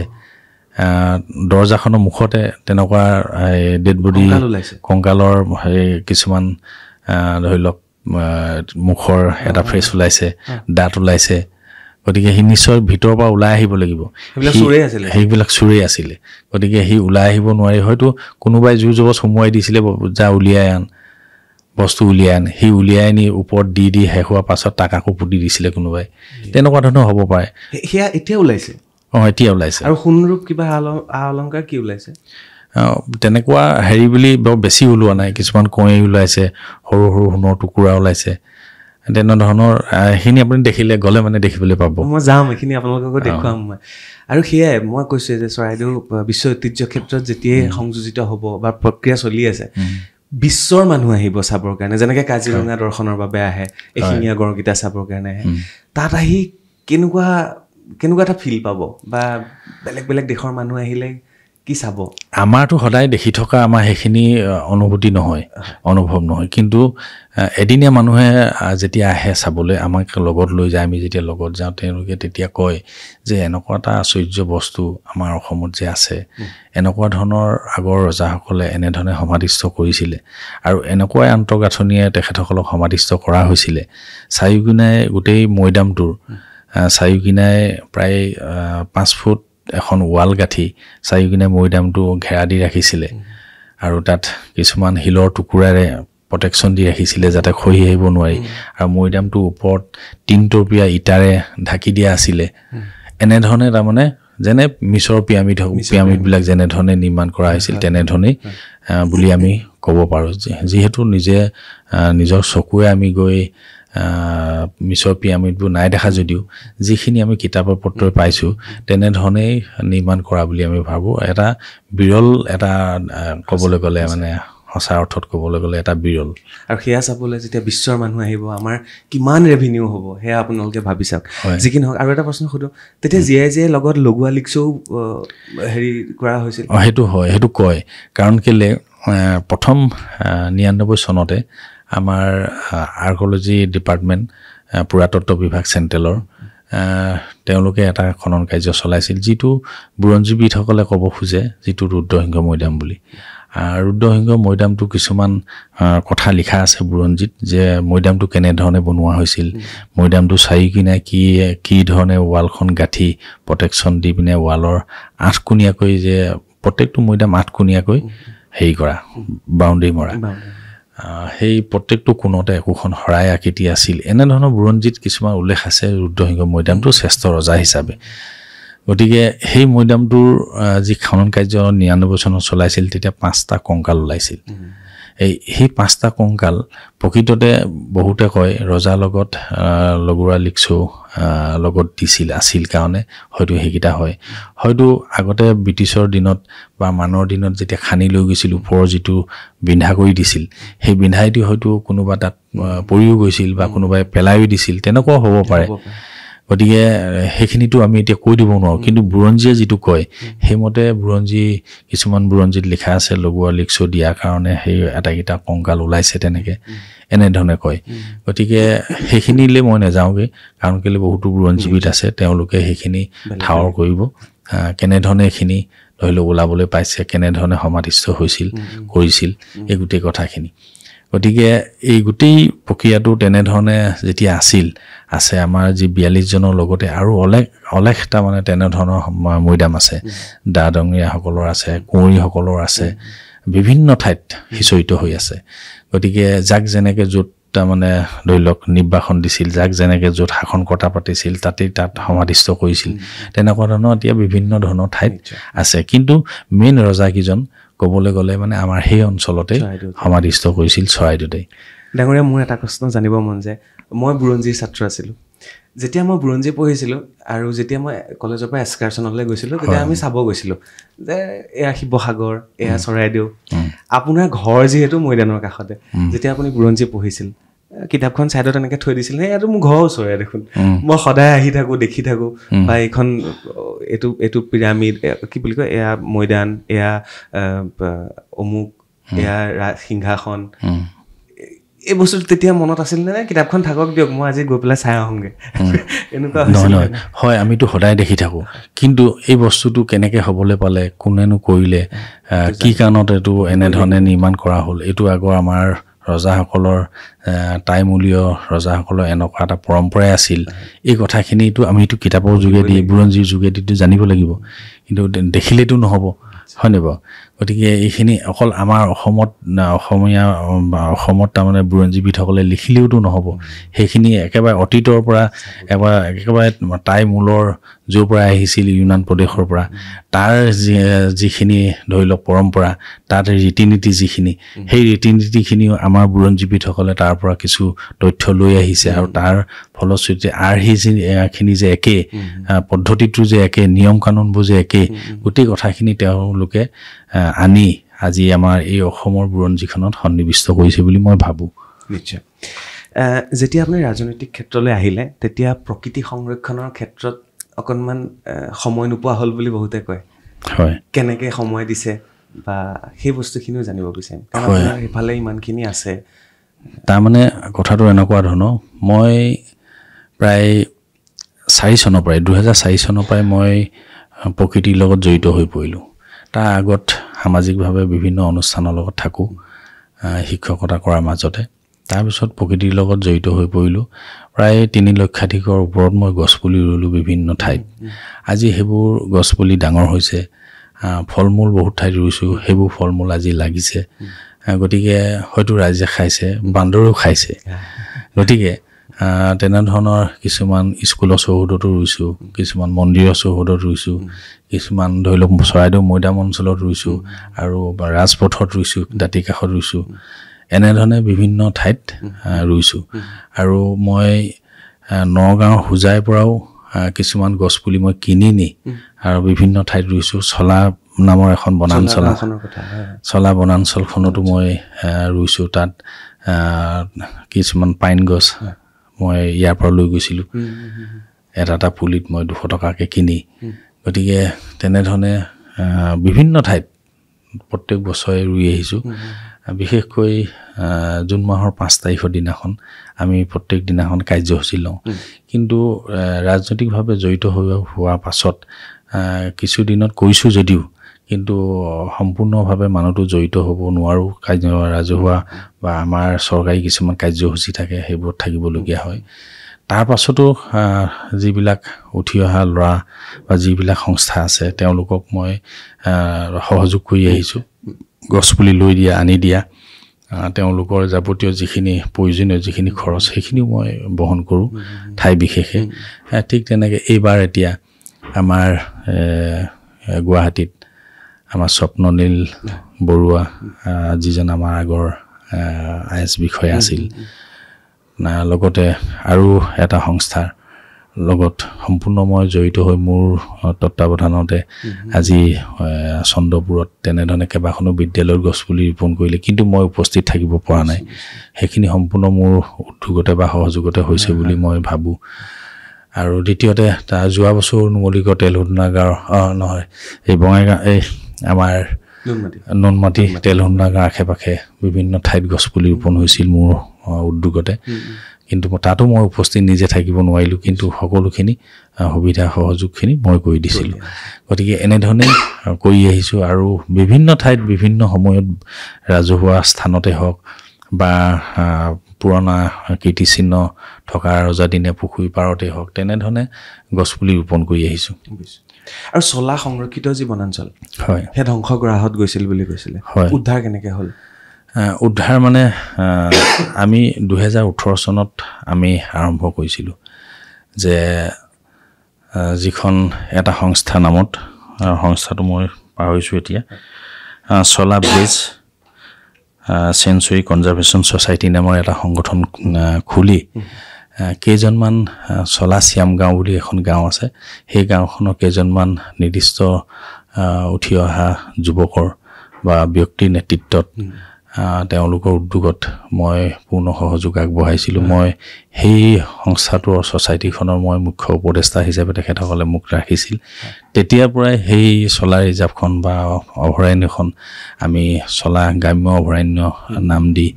আমি বিভিন্ন উন্নয়নৰ কাৰণে বা সংৰক্ষণৰ কাৰণে ব্যৱস্থা কৰিছিলোঁ। তাত থকা 20-22খন গাঁও, যি আশে পাশে থকা গাঁওখনক আমি আহ্বান জনাইছিলোঁ, সজাগতা আনিছিলোঁ। আৰু তাত থকা হাই ছেকেণ্ডেৰী হওক, হাইস্কুলেই হওক বা ME স্কুলেই হওক, সকলো ছাত্ৰ ছাত্ৰীক লগত লৈ সজাগতা সৃষ্টি কৰি সেই অভয়াৰণ্যখন আমি পুনৰ সংৰক্ষণ কৰাৰ ব্যৱস্থা কৰিছিলোঁ। আজি তাত যিবিলাক খালী জেগা আছিল, যিবিলাক মানুহে ধৰি লওক গছ গছনি কাটি খালী কৰি কিবা বাগান খোলা চিন্তা কৰিছিল, ৰাইজৰ প্ৰতি যি আহ্বান আমাৰ, তেওঁলোকে সম্পূৰ্ণ সঁহাৰি জনালে। আৰু শেষত আমি তাত গছপুলি ৰুই পুনৰ আকৌ নতুনকৈ চলা অভয়াৰণ্যখন, এই সংৰক্ষিত বনাঞ্চলখন আমি পুনৰ উদ্ধাৰ কৰিবলৈ সক্ষম হৈছোঁ বুলি ভাবিছোঁ। তাৰ উপৰিও বিনা বেতনে কেতিয়াবা পইচা কিবা এটা দিওঁ, 22জনকৈ মানুহ তাত আমি নিয়োগ কৰি ৰাখিছোঁ, অকল গছখিনি ৰিজাৰ্ভখন চাবৰ কাৰণে। তেওঁলোকে বিনা বেতনো থাকে, কিন্তু প্ৰয়োজন হ'লে আমি কেতিয়াবা দিওঁ। মানে বন বিভাগৰ নহয়, ব্যক্তিগতভাৱে দিওঁ। কিন্তু বন বিভাগৰ বহু প্ৰতিবন্ধকতা আছিল, কিন্তু আমি সেইখিনি গুৰুত্ব নিদিলোঁ। যিহেতু তেওঁলোক থকা অৱস্থাতো যিহেতু ৰিজাৰ্ভখন শেষ হৈ গৈছিল, তেওঁলোকৰ চকুৰ আগত গছ গছনি কাটি লৈ গৈছিল। গতিকে তেওঁলোকৰ ওপৰত আমাৰ আশা ভৰসা কমপ্লিট নাইকিয়া হৈ গৈছিল। সেইকাৰণে আমি নিজাববীয়া স্থানীয় ৰাইজৰ উদ্যোগত সহযোগত আমি এইখিনি কৰিলোঁ। আজি প্ৰায় বনৰীয়া জীৱ জন্তুৱে আজি থিতাপি ল'বলৈ সাহস পাইছে। সৰুতে গছ ৰুইছোঁ। কেতিয়াবা কাটিছে নাই গছ? এজোপা কাটিলে 100ডাল ৰুব লাগে বুলি কয়। হয়, কেতিয়াবা কাটিবলগীয়া হৈছে না কাটিবলৈ নাই কটা বুলি ক'ব নোৱাৰি প্ৰয়োজন সাপেক্ষে কাটিবলগীয়া হয় কিন্তু 100ডালৰ ঠাইত 100ডাল ৰুই থৈছোঁ যেতিয়া বিধানসভাত প্ৰশ্ন উত্থাপনৰ সময় আহে বিধায়িনী দলৰ বিধায়ক হিচাপে খুব কম প্ৰশ্ন উত্থাপন কৰা দেখা যায় বাকীসকলক বিৰোধীয়ে মাত মাতি থাকে আপোনালোকৰ ফালৰ পৰা মন্ত্ৰীসকলে মাত মাতে বা মুখ্যমন্ত্ৰীয়ে মাত মাতে আপোনাক প্ৰায় দেখোঁ থিয় হৈ পেলাই কিবা নহয় কিবা এটা প্ৰশ্ন কৰিছে মানে সেই প্ৰশ্ন কৰাৰ সেইখিনি সাহসখিনি বা কিবা এটা কৰিব লাগিব অঞ্চলটোৰ কাৰণে বা সমষ্টিৰ কাৰণে বিভিন্ন প্ৰশ্ন কেনেকৈ উত্থাপন হয় আমাৰ শাসকীয় দলৰ হিচাপে সদস্য হিচাপে তেনেধৰণে হয়তো বহুতে কৰিবলৈ টান পায় কিন্তু মই নিজৰ চৰকাৰখনক দুখী মই সেইখিনি ক'বলৈ নাযাওঁ কাৰণ চৰকাৰখন আজি চৰকাৰখন গঠন হৈছে তাৰ আগৰ কালছোৱাত বিভিন্ন ধৰণৰ চৰকাৰ হৈ গ'ল বিভিন্ন ধৰণৰ মুখ্যমন্ত্ৰী হৈ গ'ল বিভিন্নজন মুখ্যমন্ত্ৰী হৈ গ'ল বিভিন্ন ধৰণৰ চৰকাৰ হৈ গ'ল কিন্তু তেওঁলোকৰ দৃষ্টিটো নপৰিলে আজি নতুনকৈ হোৱা চৰকাৰখনে আমাৰ মাননীয় মুখ্যমন্ত্ৰী মহোদয়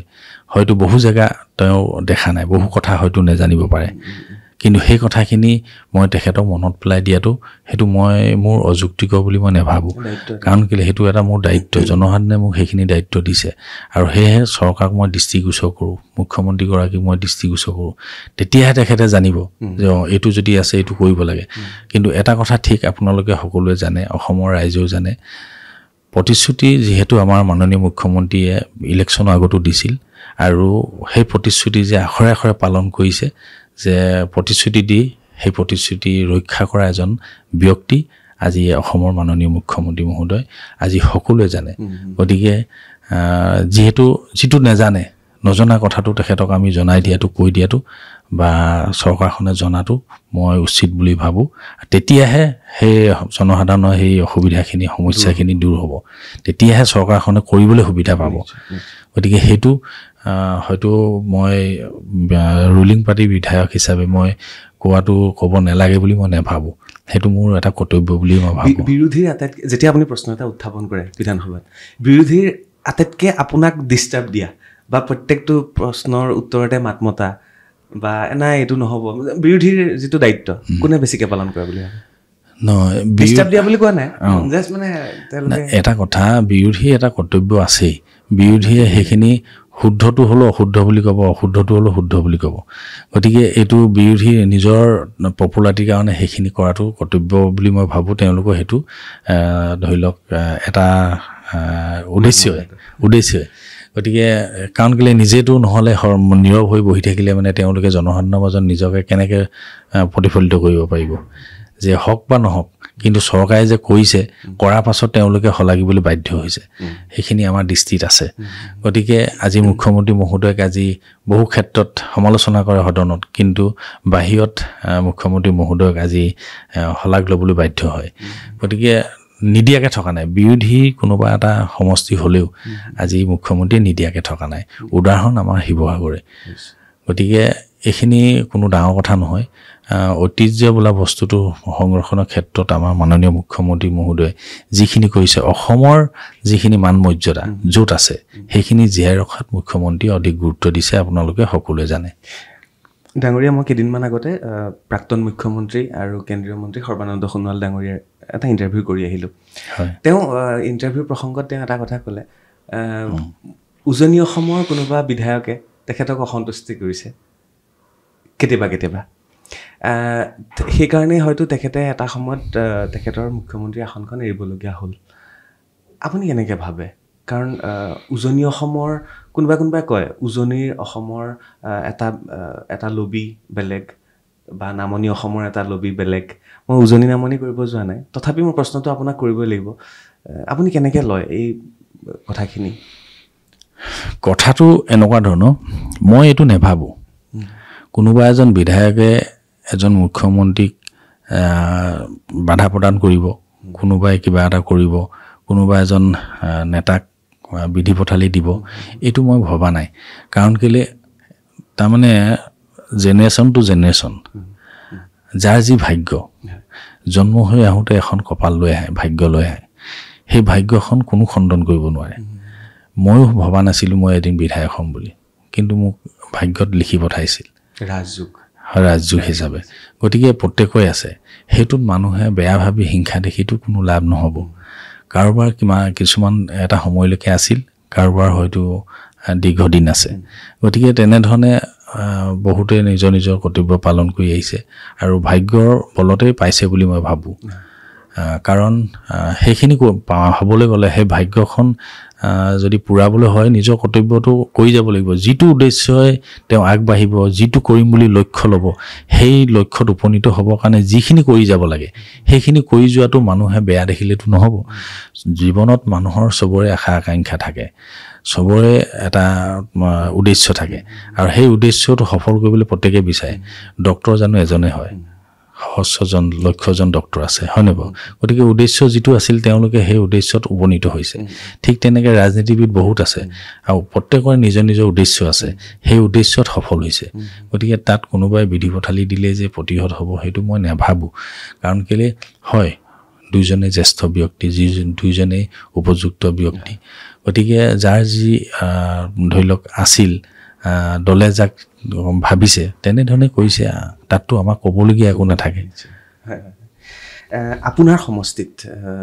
কৰিবলগীয়া কামৰ অকণমান খতিয়ান ল'ব পাৰোঁ নেকি বা হৈ যোৱা কামৰ হয় ৰাইজে নিশ্চয় মোক সুধিব কেলৈ মোক সুধিলে যদি আপুনি কয় যে এইকেইটা আপোনাৰ সমষ্টিত কাম হ'ল বা এইকেইটা আমি কাম হাতত ল'ম বুলি ভাবিছোঁ বা এইকেইটা কৰিম তেনেকৈ হয় কাম যথেষ্ট হৈছে বিগত চৰকাৰসমূহৰ দিনতকৈ বৰ্তমান 16 চনৰ পৰা বৰ্তমানলৈকে যিখিনি হৈছে আৰু বৰ্তমান আমাৰ মুখ্যমন্ত্ৰীৰ নেতৃত্বত যিখিনি কাম হৈছে আমি এইটো নাভাবোঁ ক'ৰ পৰা পুঁজি আহিছে কি আহিছে এইখিনি আমাৰ জানিবলগীয়া নাই সেইখিনি আমাক ক'বলগীয়া নাই জানিবলগীয়া নাই সুধিলেও আমি এইখিনি ক'ব নোৱাৰোঁ হ'ব নাজানো আমাক কাম হ'ব লাগে উন্নয়ন হ'ব লাগে মুখ্যমন্ত্ৰীয়ে কেনেধৰণে ক'ৰ পৰা কি কৰিছে সেইটো মুখ্যমন্ত্ৰীৰ বিচাৰ্য বিষয়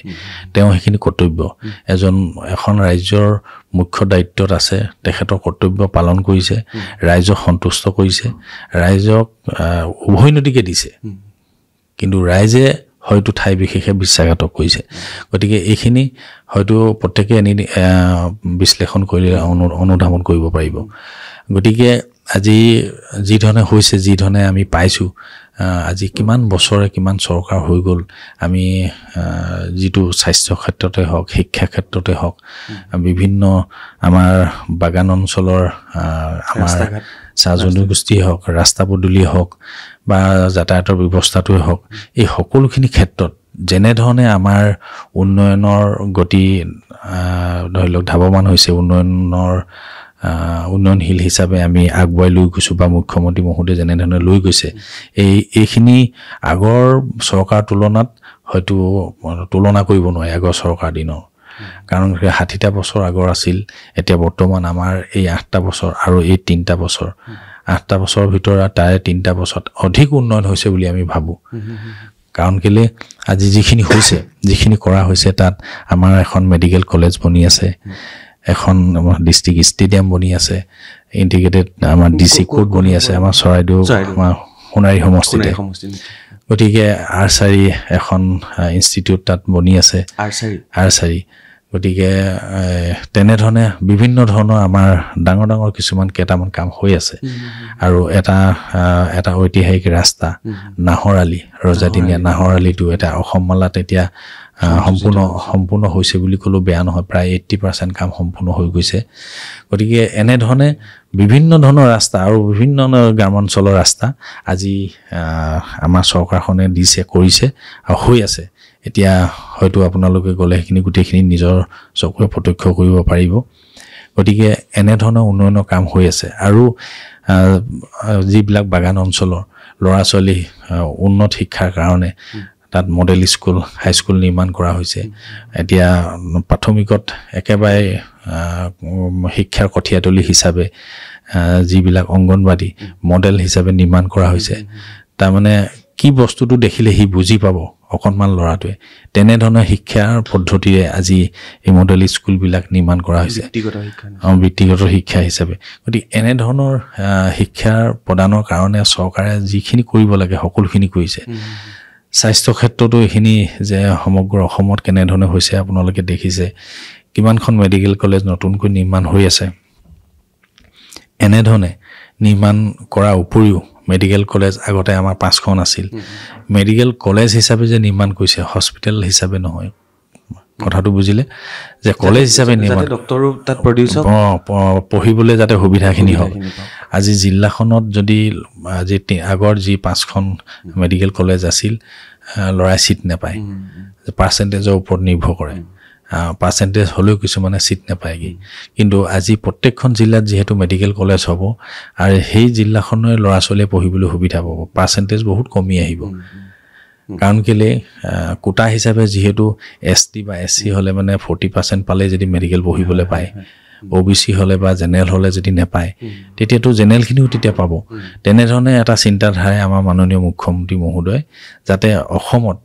প্ৰশাসনিক ব্যৱস্থাটো নিজৰ হাতত ৰাখিবৰ কাৰণে সকলো দিশ নিজৰ হাতত ৰাখিবৰ কাৰণে যাতে বহিৰাগতৰ হাতত আমাৰ এই প্ৰশাসনৰ ব্যৱস্থাটো যাতে নেযায় তাৰ ব্যৱস্থা মাননীয় মুখ্যমন্ত্ৰী মহোদয় কৰিছে বুলি মই ভাবোঁ আপুনি যেটো নিজৰ হাতত মুখ্যমন্ত্ৰী গৰাকীয়ে সকলো ব্যৱস্থা ৰাখাৰ কথাটো আহিলে মই তাতে এটা প্ৰশ্ন কৰিব মন গৈছে বহুতে কয় বহু বিধায়কৰ ওচৰলৈ যাওঁ মিনিষ্টাৰক লগ পাওঁ কৰবাত এটা প্ৰশ্ন চলি থাকে যে স্বাস্থ্যমন্ত্ৰী অমুক বা শিক্ষামন্ত্ৰী অমুক কৰবাত গৈ পেলাই সকলোবিলাক দায়িত্ব মুখ্যমন্ত্ৰী গৰাকীয়ে লয় প্ৰেছ মিটখন হ'লেও মুখ্যমন্ত্ৰীয়ে দিব মেট্ৰিকৰ ৰিজাল্ট মুখ্যমন্ত্ৰীয়ে দিব স্বাস্থ্য বিভাগত কিবা হৈছে মুখ্যমন্ত্ৰীয়ে প্ৰেছ মিট দিব যিজন বিধায়ক আৰু মন্ত্ৰী তেখেতৰ যেন কাম নাই এনেকুৱা এটা অনুভৱ কৰবাত হয় আপোনালোকে তেনেকুৱা ভাবে নেকি হেতু অনুভৱ হয় বুলিও নকওঁ মই নহয় বুলিও নকওঁ কিন্তু কিমানখিনি আগতে সেইখিনি ক্ষমতা আছিল কেনেকৈ দিছিল এজন বিধায়কৰ হাতত এজন মন্ত্ৰীৰ হাতত এই কথাখিনি সেই সময়ৰ ব্যক্তিসকলে জানিব বৰ্তমান মই নতুন গতিকে আমাক ক্ষমতা হয়তো ইমানেই আছে নেকি মোৰ হেতুৱে অনুভৱ হয় গতিকে মই সেইখিনি কথা মই ক'ব নিবিচাৰোঁ ক'ব নাযাওঁ কাৰণ যিখিনি মই নতুনকৈ পাইছোঁ যিখিনি নতুনত মই আহি মই সেইখিনি মোৰ ক'ব পৰা মোৰ অধিকাৰ নাই যিখিনি মুখ্যমন্ত্ৰীয়ে আমাক দায়িত্ব দিছে যিখিনি কৰিবলৈ কৈছে আমি সেইখিনি কৰি গৈছোঁ আৰু যিখিনি আমি বিচাৰিছোঁ মুখ্যমন্ত্ৰীয়ে নিদিয়াকৈ থকা নাই ডাঙৰীয়া 2026 আহি আছে 3 বছৰ সম্পূৰ্ণ হ'ল 26লৈ কেনেকৈ প্ৰস্তুতি চলাইছে ৰাইজ আপোনাক আকৌ বিধায়ক হিচাপে আমি দেখা পাম বা 26ৰ পিছত আমি মন্ত্ৰী হিচাপেও দেখা পাব পাৰোঁ সেইখিনি সময় ক'ব ভাগ্যই ক'ব আমাৰ দলে সেইখিনি বিবেচনা কৰিব 26লৈ সাজু হৈছে সাজুটো হ'বই লাগিব কাৰণ কেলে সেইখিনি সাজু নহ'লে মানে দলে কিজানি মোকে চিন্তা কৰি থৈছে যদি অন্য চিন্তা কৰিলেতো মোক ক'বলগীয়া একো নাথাকে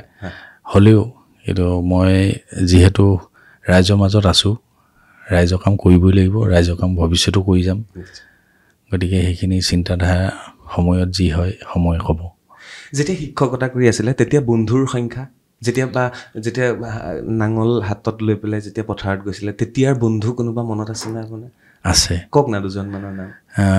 তেতিয়া বিশেষকৈ খেতি পথাৰত মোৰ বন্ধু নিজৰ ভাইকেইজন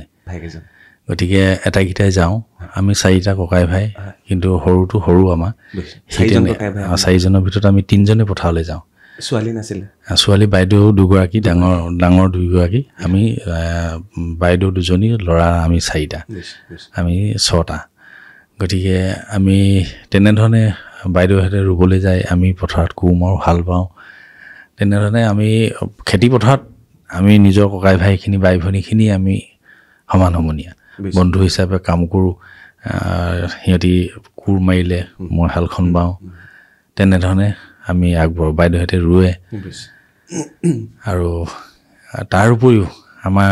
যেতিয়া সেই সময়ত এটা পৰম্পৰা আছিল হাঁৱৰি লোৱা ৰাইজ চপাই পিনাই একেদিনাখনে মাটিডোখৰ শেষ কৰি থৈ অহা মাটি ৰোৱাৰ সময়ত তেনেধৰণে আমি হাঁৱৰি লৈ যে লওঁ যেতিয়া যিখিনি মানুহ আমাৰ গাঁৱৰ ওচৰ চুবুৰীয়া জ্ঞাতি কুটুম আমি বন্ধু বান্ধৱীৰ নিচিনা থাকোঁ সেইসকলক নিমন্ত্ৰণ কৰোঁ তেওঁলোকে ৰাতিপুৱা আমাৰ পথাৰত হাল কোল বাই আমি মাটিডোখৰ শেষ কৰি থৈ অহাখিনি আমি চেষ্টা কৰোঁ পিছদিনা আপোনালোক তেওঁলোকৰ তালৈ সেইখিনি তেতিয়া এটা পৰম্পৰাই আছিল আজিকালি তেনেধৰণৰ গৰুহাল মানুহ নাইকিয়া হ'ল ম'হহাল নাইকিয়া হ'ল ট্ৰেক্টৰ হ'ল কৃষি বিভাগে বিভিন্ন ধৰণৰ সঁজুলি দিছে গতিকে এনেধৰণে নিজাববীয়াকৈ আজিকালি চব ব্যৱসায় ভিত্তি হৈ গ'ল তাৰপিছত যেতিয়া স্কুললৈ আহিলে স্কুলৰ সময়ৰ কোনোবা বন্ধু যিজন বন্ধুৰ কথা এতিয়াও মনত পৰে আকৌ যদি মনত পৰে যে আকৌ যদি পঢ়িবলৈ যাওঁ সেইজনৰ লগতেই বহিম তেনেকুৱা কোনোবা তেনেকুৱা বুলি বিশেষভাৱে মই নকওঁ কাৰণ কেলে যিকেইজন আমি আগতে কলেজত পঢ়ি থাকোঁতে স্কুলত পঢ়ি থাকোঁতে হাই ছেকেণ্ডেৰী পঢ়ি থাকোঁতে আমি যিকেইজন একেবাৰে একেৰাহে গৈ আছিলোঁ সেইকেইজন আমি সদায় লগত বহোঁ এতিয়াও লগ পাই থাকোঁ কিছুমানৰ চাকৰি আছে কিছুমানৰ চাকৰি নাই ব্যৱসায় কৰিছে আমি যদি সহযোগ কৰিব পাৰোঁ সহায় কৰি দিব পাৰোঁ সেইখিনি আমি সহায় কৰি দিওঁ সেইখিনি বন্ধু হিচাপে আমি কাৰোবাক তাৰমানে বিপদত পৰিবলৈ দিয়া নাই এৰি থৈ যোৱা নাই অন্ততঃ অৰ্থনৈতিকভাৱে কিবা এটা স্বাৱলম্বী হওক টনকিয়াল হওক সেইখিনি সহযোগ কৰি আহিছোঁ আৰু শিক্ষকতাৰ সময়ত যেতিয়া আজি মই এইটো ক্লাছ নকৰোঁ তুমি কৰি দিয়াচোন মই আজি অকণমান ইফালে যাওঁ তেনেকুৱা শিক্ষক একেলগে কৰা মনত পেলাব তেনেকুৱা আছে শিক্ষক যে কিছুমান অফিচিয়েলি কামত ওলাই যাবলগীয়া হয় নিজৰ কিছুমান কামতো ওলাই যাবলগীয়া হয় তেতিয়া সেই তেওঁলোকৰ আমি ক্লাছখিনি কৰি দিয়াটো আমাৰ সেইটো কৰ্তব্য আৰু ল'ৰা ছোৱালীক আমি কেতিয়াও যাতে লছ হ'বলৈ আমি দিব নোৱাৰোঁ ক্লাছ নকৰাকৈ আমি নাথাকোঁ নিজে থাকি হ'লেও কিবা এটা কৰিবলৈ হ'লেও আমি ল'ৰাখিনিক আমি দি থৈ আহোঁ ৰাজনৈতিক ক্ষেত্ৰত বন্ধু হয়নে এজন বিধায়ক আন এজন বিধায়কৰ বন্ধু হ'ব পাৰেনে বা এজন মন্ত্ৰীৰ লগত এজন বিধায়কৰ বন্ধু হয়নে মোৰ দৃষ্টিত বন্ধু হিচাপে সকলোকে ল'ব পাৰি কিন্তু ৰাজনীতিক ক্ষেত্ৰখনত বন্ধু হিচাপে থাকিলেও বহুতে হয়তো তাৰ ভিতৰি এটা বেলেগ চিন্তাধাৰাই থাকে গতিকে মই কিন্তু সেইটো নাভাবোঁ মই প্ৰত্যেককে বন্ধু বুলি ভাবোঁ যিহেতু মই এজন শিক্ষক আছিলোঁ মই বিশ্বাস কৰিছিলোঁ মই ল'ৰা ছোৱালীক মই বিশ্বাসত লৈছিলোঁ ল'ৰা ছোৱালীক মই বিশ্বাসে পঢ়াইছিলোঁ সঁচা কথাটো পঢ়াইছিলোঁ শুদ্ধ কথাটো শিকাইছিলোঁ যিখিনি জানো গতিকে মই সেইটোৱে জানো যে মোৰ এজন ৰাজনৈতিকভাৱে এজন ব্যক্তি যদি মই মোৰ লগত থাকে ভৱিষ্যত তেওঁ উত্তৰাধিকাৰী হ'ব পাৰে সেইটো বেলেগ কথা কিন্তু মই আগতেই কৈ গ'লোঁ যে সেইটো কপালৰ কথা সেইটো মই বেয়া পাই বা দুখ দি লাভ নাই কিন্তু মই এইটো ভাবোঁ মোৰ লগত থাকি মোৰ বিৰোধিতা কৰি যাতে কোনোবা এজন বিধায়কৰ কোনোবা এজন মন্ত্ৰীৰ বিৰোধিতা কৰি কাম কৰি গ'লে মানে ৰাইজৰ উন্নয়নত বাধা হয় গতিকে সেইখিনি কৰিবলৈ গ'লে মানে তেতিয়া অসুবিধা হয় আৰু এজন জনপ্ৰতিনিধি হিচাপে কাম কৰিলে নিশ্চয় মুকলি মনে কৰিবলৈ পাব লাগে কাৰ কি ভাগ্যত আছে কোনে কেনেকৈ পাব কোনে কাক দিব সেইটো দলে বিবেচনা কৰিব মুখ্যমন্ত্ৰী আছে ঊৰ্ধ্বতম কৰ্তৃপক্ষ আছে আমাৰ সভাপতি আছে দলৰ তেওঁলোকে বিবেচনা কৰিব সময়ত কাৰ ধৰি লওক প্ৰিফাৰেঞ্চ কেনেকৈ দিব লাগে কোনজন ব্যক্তি কিমানখিনি এক্টিভ জনসাধাৰণৰ হিতৰ কাৰণে কাম কৰি আহিছে এইখিনি গোটেইখিনি তন্নতন্নকৈ তেওঁলোকে নোচোৱা নহয় সেইখিনিৰ ওপৰত নিৰ্ভৰ কৰিব গোটেইখিনি গতিকে মই নাভাবোঁ এইটো যে ৰাজনৈতিকভাৱে শত্ৰু জ্ঞান কৰি যাতে ভৱিষ্যত নিজৰ জীৱনক যে এটা সুগম পথত নিব পাৰিব নতুন প্ৰজন্ম ৰাজনীতিলৈ অহাটো বিচাৰেনে বা আজিকালি বহুতে কয় যে ৰাজনীতি মানে শব্দটো এনেকুৱা জেগাত ব্যৱহাৰ হয় পলিটিক্স নকৰিবা দেই ৰাজনীতি নকৰিবা দেই আমাৰ লগত সঁচা অৰ্থত ৰাজনীতি তেনেকুৱা নেকি ডাঙৰীয়া আৰু নতুন প্ৰজন্মৰ ৰাজনীতিলৈ অহাটো দৰকাৰ নে নালাগে তেওঁলোক আহিব নহয় ৰাজনীতিটো কৰিব লাগিব এখন গণতন্ত্ৰ দেশৰ ৰাজনীতি নকৰিলেতো নহ'ব এখনতো চৰকাৰ নচলিব এখন ভাল চৰকাৰ হ'বলৈ হ'লে চৰকাৰখন ভাল ধৰণে পৰিচালিত হ'বলৈ হ'লে তাত ভাল মনোবৃত্তি ভাল চিন্তাধাৰাই জনসাধাৰণৰ কামৰ কাৰণে চিন্তা কৰা ব্যক্তি নিশ্চয় লাগিব গতিকে তেতিয়াহে এখন সুস্থ সমাজ হ'ব এখন সুস্থ ৰাজ্য হ'ব এখন উন্নয়নশীল ৰাজ্য হ'ব এখন উন্নয়নশীল দেশ হ'ব ৰাজনীতি নকৰিলে মানে তেতিয়া এখন উন্নয়নশীল দেশ হিচাপে আমি নিজৰ দেশখনক আগুৱাই নিয়াত আমি সফল নহ'ম কেতিয়াও গতিকে তেনেধৰণৰ ৰাজনীতিবিদে হওক চিন্তাবিদে হওক এইখিনি দিহা পৰামৰ্শ দিলে আগুৱাই নিয়াত সেইখিনি নিশ্চয় সুবিধা হ'ব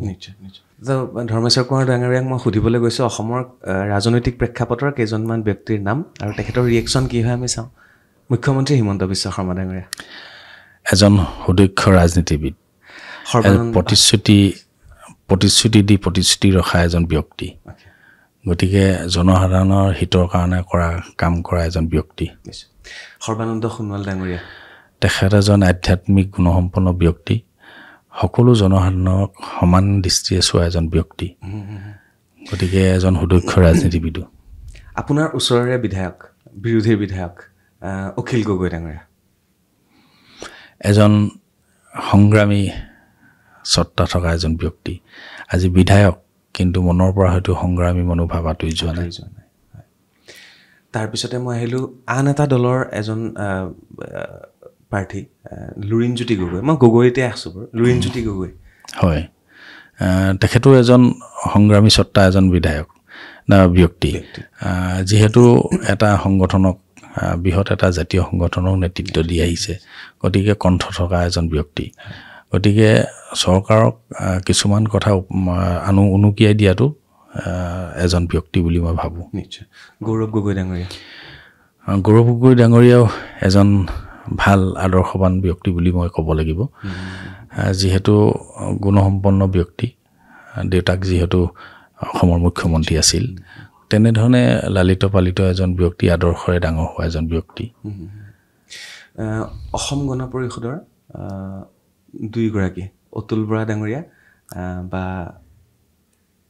কেশৱ মহন্ত ডাঙৰীয়া। হয়, অতুল বৰা ডাঙৰীয়া জাতীয় সত্তা থকা একোজন ব্যক্তি, দুইজন আজিও জাতীয়তাবাদী শিবিৰ তেওঁলোকে পৰিহাৰ কৰা নাই, যদিও ৰাষ্ট্ৰীয় দলৰ লগত চৰকাৰৰ লগত আজি একেলগে আছে। তেখেতসকলৰ মনোভাৱ আজি জাতীয় সংগঠনৰ প্ৰতি, জাতীয় সত্তাৰ প্ৰতি সদায় দায়বদ্ধ। গতিকে তেখেতসকলে তেনেধৰণেই আজি চৰকাৰখনত থাকি কাম কৰিছে বুলি মই ভাবোঁ। প্ৰধানমন্ত্ৰীজনক কেনেকুৱা লাগে আপোনাৰ? বিজেপিৰ বুলিয়েই নহয়, এনেই প্ৰধানমন্ত্ৰী, আপুনি এগৰাকী নাগৰিক হিচাপে প্ৰধানমন্ত্ৰীৰ কেনেকুৱা? প্ৰধানমন্ত্ৰীক মোৰ দৃষ্টিত এজন অৱতাৰী পুৰুষ বুলি মই ভাবোঁ, যিহেতু তেখেতৰ গাত সকলোখিনি গুণ আছে। আধ্যাত্মিকতাৰ গুণখিনি আছে, মানুহৰ প্ৰতি যি দায়বদ্ধ ৰাজনীতিবিদ হিচাপে তেখেতে সৰ্বসাধাৰণ ৰাইজৰ প্ৰতি যিখিনি ধৰি লওক আন্তৰিকতা, যিখিনি মৰম চেনেহ থাকিব লাগে, সকলোখিনি তেওঁৰ গাত আছে। গতিকে আজি বিভিন্ন ধৰণৰ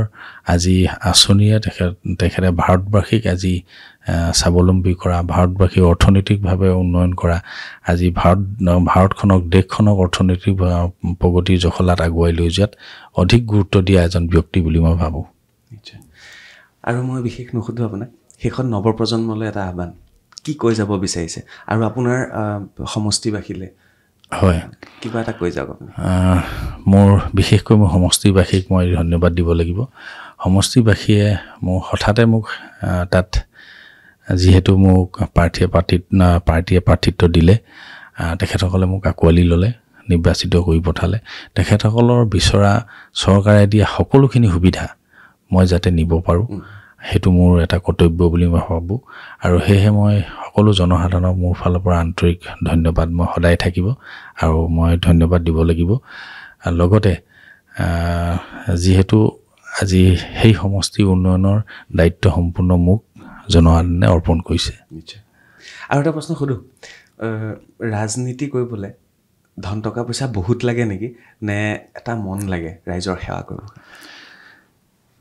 আজিৰ দিনত পইচা নালাগে বুলিও মই ক'ব নোৱাৰোঁ,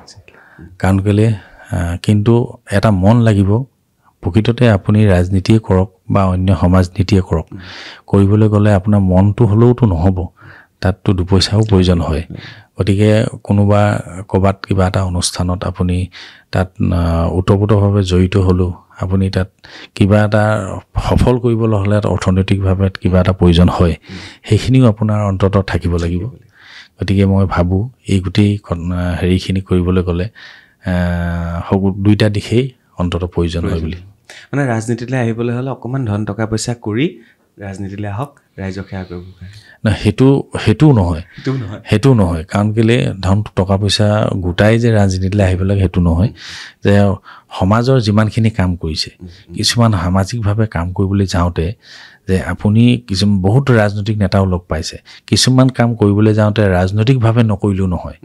ৰাজনীতি ব্যক্তি জড়িত নকৰিলেও নহয়। গতিকে এনেধৰণেই আপুনি গোটেইখিনি কৰিব লাগিব। ৰাজনীতিভাৱে, সমাজনীতিটো ৰাজনীতিভাৱে জড়িত কৰি হ'লেও আপুনি কামটো সফল কৰিব লাগিব, তেতিয়াহে আপোনাৰ উদ্দেশ্যটো সফল হ'ব বুলি মই ভাবোঁ। নিশ্চয়। মই খুব বেছি ভাল লাগিলে, আৰু আপোনাক মোক লগ পাই আগতে আমি বাৰ্তালাপৰ একদম আজিৰ পৰা 3 বছৰমানৰ আগতে আমি এবাৰ ইণ্টাৰভিউ কৰিছিলোঁ আৰু আজি কৰিলোঁ আৰু মোৰ খুব ভাল লাগিল আজি তেখেতক এজন শিক্ষকৰ পৰা ৰাজনীতিলৈ বিধায়কলৈ আমি চাবলৈ চেষ্টা কৰিলোঁ আৰু চৰাইদেউ বিশ্ব ঐতিহ্য ক্ষেত্ৰলৈ যোৱাৰ ক্ষেত্ৰত এইগৰাকী বিশেষ ব্যক্তিৰ যিখিনি অৱদান আছে সেইখিনি আমি তুলি ধৰিবলৈ চেষ্টা কৰিলোঁ আৰু যেতিয়াই এই স্বীকৃতি আহিব তেতিয়া কেনেকুৱা ধৰণৰ এটা পৰিৱৰ্তন আহিব তাকো অকণমান আলোকপাত কৰিবলৈ চেষ্টা কৰিলোঁ মই আশা কৰিছোঁ এই অনুষ্ঠানে আপোনালোকক উপকৃত কৰিব আৰু তেখেতৰ সমষ্টিবাসী ৰাইজে তেখেতক আকৌ আদৰি ল'ব বুলি আশা কৰিছোঁ আৰু আজিৰ অনুষ্ঠানৰ পৰা মই বিদায় লৈছোঁ আৰু জানিব বিচাৰিম আপোনাৰ কেনেকুৱা লাগিলে ভাল লাগিলে আজি আপোনাৰ ষ্টুডিঅ'ত বাৰ্তালাপ কৰি আজি এই বাৰ্তালাপৰ অনুষ্ঠানত থাকি মই যিখিনি মনৰ ভাৱ আজি প্ৰকাশ কৰিলোঁ অন্ততঃ ৰাইজে ভাল পাব গতিকে ভৱিষ্যত যাতে মই ৰাইজৰ আশীৰ্বাদত আৰু সামাজিকভাৱে কাম কৰি যাব পাৰোঁ তাকে কামনা কৰিছোঁ আমি চৰাইদেউ যাম মোৰ আনটো চেনেলত আপোনালোকে পাব চৰাইদেউত গৈ সেই ঐতিহ্য ক্ষেত্ৰ কেনেকুৱা হৈছে ভিতৰতনো মৈদাম খানোতে কি ওলাইছে সকলোবিলাক দেখুৱাবলৈ চেষ্টা কৰিম কেইদিনমান অপেক্ষা কৰিব আজিলৈ বিদায় লৈছোঁ ধন্যবাদ